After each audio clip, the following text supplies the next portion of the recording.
All right, let's get right into it. We are about to explore one of the most transformative and, well, contradictory periods in all of American history. We're talking about 1820 to 1850, a time when the United States was basically remade from the ground up. And believe me, the shockwaves are still being felt today. Just for a second, I want you to picture this. You're standing on a city street in the 1830s, but it's not a dirt road, it's paved with brand new cobblestones. You hear this constant, rhythmic thump, thump, thump of a steam engine from a nearby factory. Merchants are shouting out prices for goods that just showed up by train from hundreds of miles away. It's this total sensory overload of progress and change, all happening at a truly dizzying speed. So that's really the big question we're tackling here. This isn't just about new machines or bustling cities. The real question is, how did this massive economic shift end up reshaping everything? We're talking about society, culture, and the very politics of the nation. This period was about a complete and total transformation. It was the moment that set the stage for modern America. But at the same time, it carved out these deep, deep divisions that would eventually tear the country apart. This whole era is defined by a central paradox. Think of it like a two-sided coin. On one side, you've got amazing progress, invention, and growth. But you flip it over, and on the other side, there's deepening, brutal conflict. And the crucial thing to understand is that they weren't separate things. They were completely tangled up, growing from the very same root. So let's start by looking at the economic engine that was driving all this change. Because it wasn't just one revolution, it was actually two, happening at the same time in the North and the South. And they were feeding off each other in this really powerful and ultimately really dangerous way. Up in the North, you had what historians call the Market Revolution. This was all about new infrastructure. We're talking railroads and canals connecting the country like never before. It was about the rise of factory production and a new system of wage labor that drew in waves of Irish and German immigrants.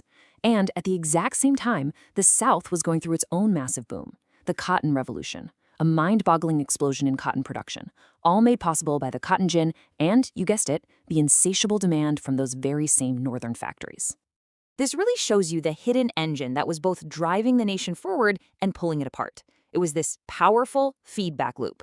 Northern mills demand more and more cotton. The cotton gin makes it possible to supply it. To meet that demand, slavery expands brutally into the Deep South. And here's the part people sometimes forget. Northern banks, insurance companies, and factories all made enormous profits from that expansion. The North and South weren't two separate economies, they were two sides of the same machine. So, with all this incredible growth and all this wealth being created, there had to be a cost, right? There always is. So now we're going to flip that coin over and look at the darker side of this boom, the real human price that was paid for all this innovation. And this right here, this lays out that central paradox perfectly. The promise of the era was so clear: innovation, opportunity, the birth of a modern economy. But the price was just as stark. Workers in the North faced harsh new realities, and in the South, the institution of slavery became more dug in and more brutal than ever before. For the average worker in the North, progress looked a lot different. It looked like grueling 12-hour days in dangerous, loud factories. The old way of life for skilled artisans, people who had real control over their craft, was disappearing. It was being replaced by wage labor, where you had very, very little power. And in the South, the cost of the Cotton Revolution was just horrific. It led to something that historians now call the Second Middle Passage. See, after the international slave trade was banned in 1808, a massive domestic slave trade exploded to move human beings to the new cotton fields of the Deep South. Over 1 million. Just let that number sink in for a minute. That represents 1 million lives completely uprooted. Families were destroyed, people were marched hundreds of miles or packed onto ships in horrific conditions, all to feed the world's demand for cotton. This internal slave trade became a massive industry in itself, valued at billions in today's money. This wasn't some kind of side effect of America's economic boom. It was the fuel. Out of all this turmoil and this moral crisis, something else began to bubble up. A powerful wave of reform movements. People were looking at the rapid changes all around them, and they felt this powerful, urgent need to try and fix society's problems. A lot of this energy actually came from a huge religious revival known as the Second Great Awakening.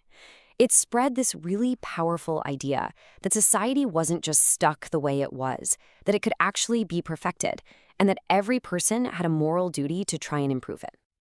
And this sparked an absolute explosion of different movements trying to fix a society that felt like it was in flux. You had the temperance movement, which thought alcoholism, a huge problem in the new, chaotic cities.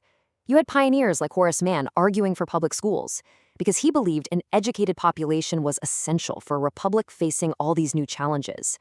And then you had leaders like Dorothea Dix, who exposed the horrific conditions in prisons and asylums, demanding a more humane world.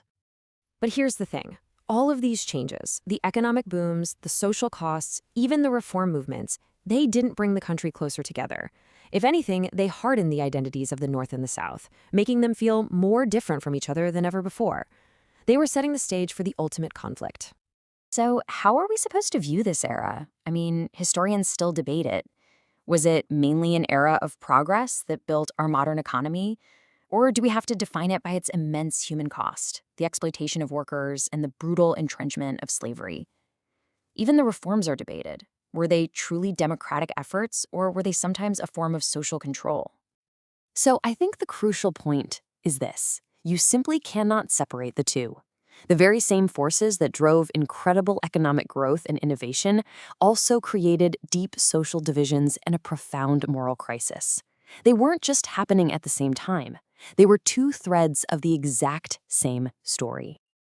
And that leaves us with a question that is just as relevant today as it was back then. When we look at our own world, our own society, how do we measure progress? Is it just about economic growth and new technology? Or do we also need to look at the human cost and the moral questions that always come along for the ride? It's definitely something to think about.